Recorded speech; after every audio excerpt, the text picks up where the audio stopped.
Good afternoon and welcome to Wolverhampton's Grand Theatre. You find us in the Utopia Suite with 4 of the cast of Dr Jekyll and Mr Hyde. It's with the theatre until Saturday of this week. So I think first things first, cast, if you'd like to start at my far right and introduce yourselves please. Hi, I'm Grace Robinson and I play Annie. Hi, I'm Sam Cox, I play Paul. I'm Polly Frame and I play Catherine. Hi, I'm Robin Kingsland and I play Mr Utterson the lawyer.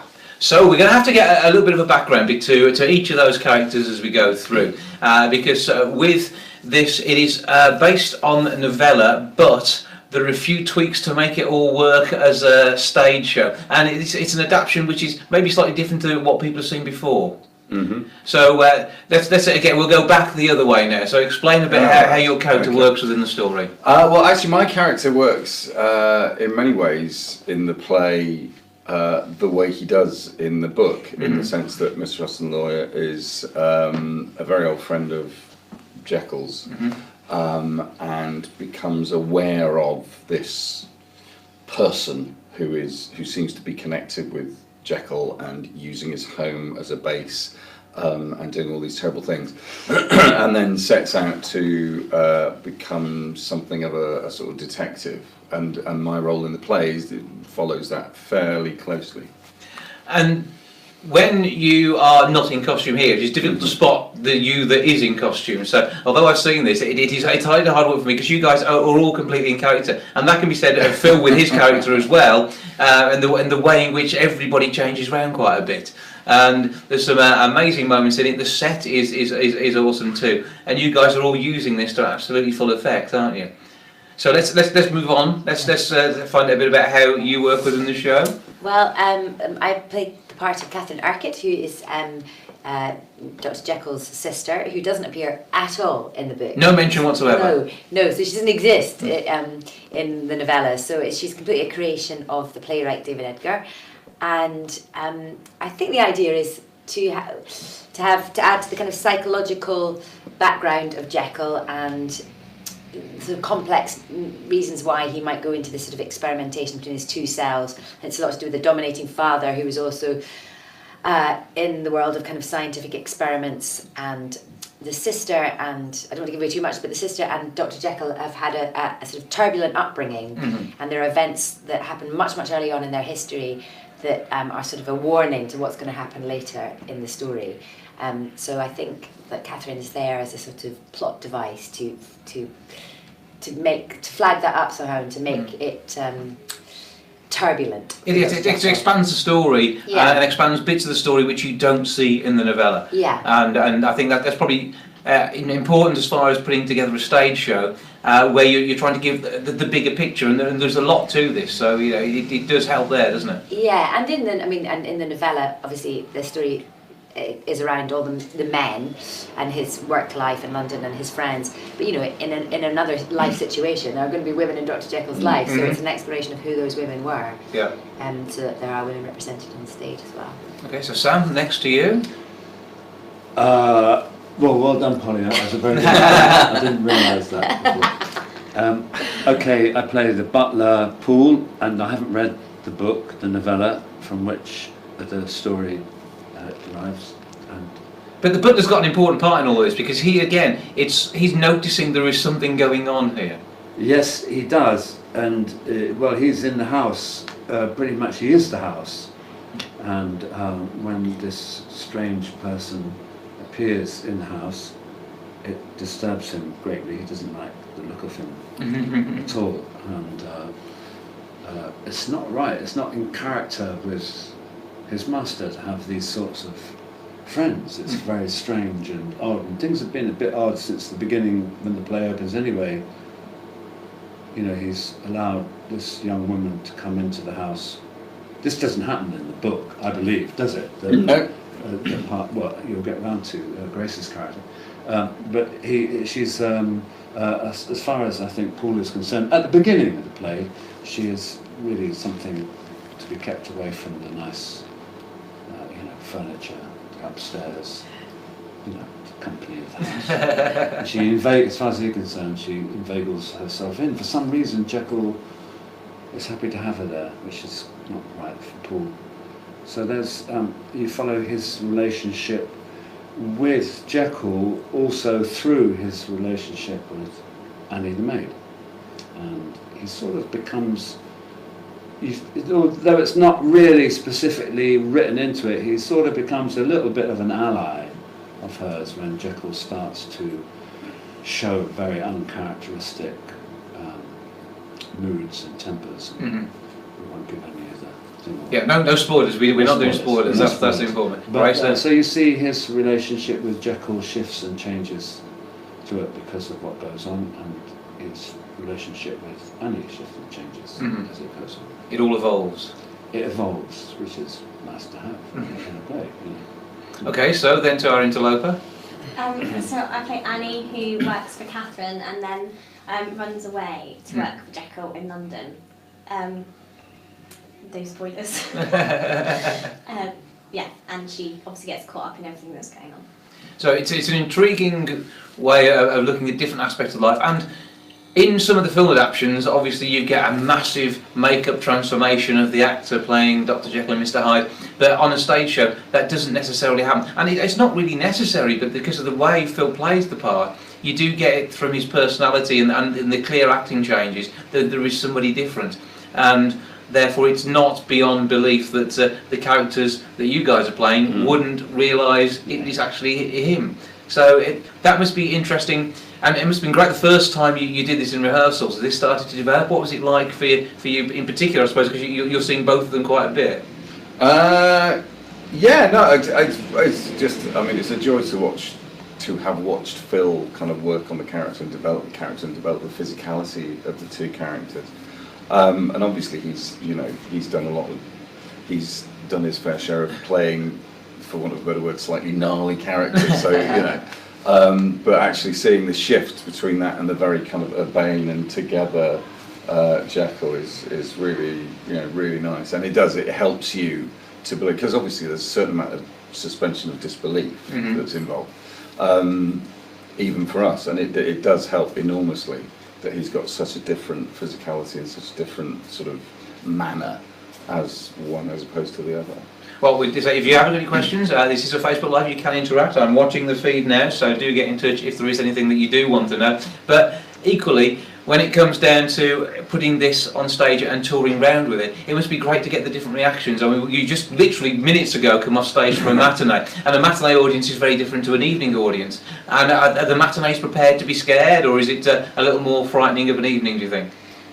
Well, it's often to do with different age groups as well, and people's different entry point into the story. So you get some people that are real kind of aficionados of Robert Louis Stevenson and know the story really well, or they know it through film and kind of just general kind of folklore around it. And then you get loads of kids because it's a school's text. So they're coming really fresh from the story. There were 5 coaches of them out there when I left today. And they're great because they're really up for it. They're quite kind of they get quite excited about it. At the same time, they're really aware that there are things in the stage production that aren't in the story. So they're sort of trying to figure out why that would be and why those choices have been made. And I mean, anytime we've sort of seen them afterwards or bumped into them on trains coming home or whatever, they've been really dynamic. And they've also had fights with their parents because their parents said, have had an older relationship with the book, so they might have forgotten what's actually in the book, and the kids will be going, "That's not in the book." And the parents, "Well, it must be because it's on stage." Yeah, again, it happened in so many film versions, and then the musical version has been on stage as well. Yeah. Then there are different takes on all this, and David Edgar is an interesting take on this, and this is something that has run in the past and is being revisited by him for this tour, isn't it? And originally it was actually written to be played by 2 actors, and they sort of, I don't know how, but they sort of swapped them at critical moment.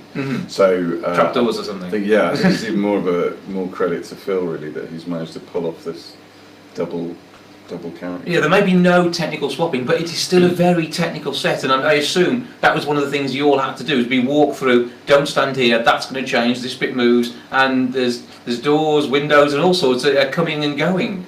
Yeah, it's a real sort of like kind of pop-up book type set, and it's lovely in its kind of gothic nature like that. But we sort of have to do quite a lot of the moving of the things backstage ourselves because it's going to so many different venues. Yeah. So a lot of it's self-contained. So we get to know the set quite well. Yes. Any mishaps with the set so far? Not so far that I can think Little of. ones, like just Like like a bottle. Yeah. fell. Yeah. When you've got a rake stage like you have at the Grand, that's going to be No one's interesting. fallen off yet. Yeah. Fingers crossed it's all Yeah. stays safe. We're on to our second sword stick because I keep stepping on them. So that's, but apart from that, Now we've been asked, what's been the biggest challenge in doing the production? What's really stood out for you? well, it's probably different for each of us, really. Yeah. For me personally, it's playing a character who's described as being very dour and unsmiling because actually, You seem quite jolly. yes, by nature Yeah. I tend to be, call it stupid, but I tend to be the one cracking all the terrible jokes and. There's got to be one of those in the I house. know, but I have to be the one who then goes on stage and is completely straight-faced, so that's probably... Has this caused any of you guys to want to get revenge on and try and make him giggle during the show? Robin's completely immovable on stage. Thank you, I think. That's definitely... So, Oh, and the beard, that's just you mean that's not real? maintaining this beard Nah. through weeks of walking around in the day. I was fine on stage, but as soon as I get outside, I want to sort of say to people, this isn't how I usually wear my face. Okay. Because it looks Have- weird. have you with modern named it? clothes. No, not yet, but my wife has sort of, completely invented a family of squirrels that live in there. Sort of, Which is all good. Yeah. Well, now I've got the programme for tonight. A nice programme it is as well. But I haven't gone through your biogs yet. So what's your favourite bit in your biog? Oh. And did you write it or did somebody else write it for you? Well, I think our biogs are kind of in the format quite boring because it's just a list of all the jobs that you've done. No, they always are. Yeah. But I always on that, yeah. Yeah, it's There a was thing. time was where you could actually Hands up sort who's of say, playing casualty. Yes. There we go. That's always a good one. I don't know. I mean, the nature of each job is so different. Yeah. Like, I mean, it's a hard one to say. I mean, sometimes it can be location. Like if you get to film something somewhere amazing, or you go to do a show somewhere amazing. I was quite lucky to work in America for a bit and loved that. Also loved the show, but there are lots of different reasons for it, which makes a great job. Yeah. So can anybody trump America for a biog moment? No, okay, we'll keep that one as our favourite. She's all good. Now somebody's been taking over Instagram today, haven't you? Yes. So you've been on the Grand Theatre's Instagram stage. You've been running around backstage with the camera, doing bits and pieces. And do you enjoy that side of social media when you're doing something with the theatre? Because it's a bit different, isn't it, to these days compared to probably when some people with grey beards started out in the business. I have the benefit of not really remembering much before social media. Lord. So I was quite used to it, but it was quite funny because it was me and Sam Johnson. Just pick people who knew what Instagram was. I didn't. Doing it, and he did a lot of it because I was on doing It's because I didn't even know that there was a sort of limit on the time, so I was chattering away. I said no, Lots of little it's videos. much shorter than that. Well, I want an Instagram picture during the show. Sneak the camera onto stage, get a picture. Can you do that tonight? Do you think you're Probably ready? do it from the wings, I don't actually. know if I can, but I'm sure someone. We'll see what we can do. It's not interesting. If you are subtle. That would be good to see. So we've got you right the way through until Saturday, and an experience for anybody who wants to come and see the show. Let's have a quick show highlight from each of you as to reasons why they should come and see it. Let's a full sales pitch, please. Oh, without spoilers, that's the challenge. It's got some. Well, I'd say it's got some brilliant singing from. Remember the cast who's not here, but Rosie Abraham. But that is haunting, isn't it? Yeah. That is amazing. Yeah. Yes. And you never know where it's going to come from next because it appears from all over the set. Exactly. Yeah. So if that's for music fans out there. Uh-huh. There's some good action. There's a couple of good fights. Yeah, but I like a good fight scene. Yeah. There's some great facial hair. Well, this is an important part of it. Yeah? Epic facial hair. And buckling as well. Some quality buckling taken. Very quality. Yeah. buttons, yes, indeed. Very, very high quality. That's how he does it. That's exactly how he does it. I think the sort of technical, the lighting and sound. Actually, yeah. In a quite a low, limited budget, they've done really sort of brilliant job in being able to change location, etc., and making it look rather beautiful. Whenever I've been outside to be able to watch it, I think they've done a great job. Yes, I said at one point, it's like what they've managed to achieve is a sort of live action graphic novel feel, because the lighting means it's you move very quickly from one sort of panel to another, and it sort of pulls your eye around the space. Well, during all this, I've said the set's changing and things as well, and I got to the point where I was trying to spot the changes, and I kept missing it. You've got to look out for that. Quite often they're just through lighting. It's, you know, and little and very quick shifts. They're very good. The backstage guys are very good. It's certainly well worth a look. A new way of telling this story of Dr Jekyll and Mr Hyde, Wolverhampton's Grand Theatre, right the way through until Saturday the 5th of May. 01902 429212, the box office number, or grandtheatre.co.uk to get your tickets online. But thank you all. Enjoy the rest of your run here, and I hope you enjoy Wolverhampton too. Thanks very much.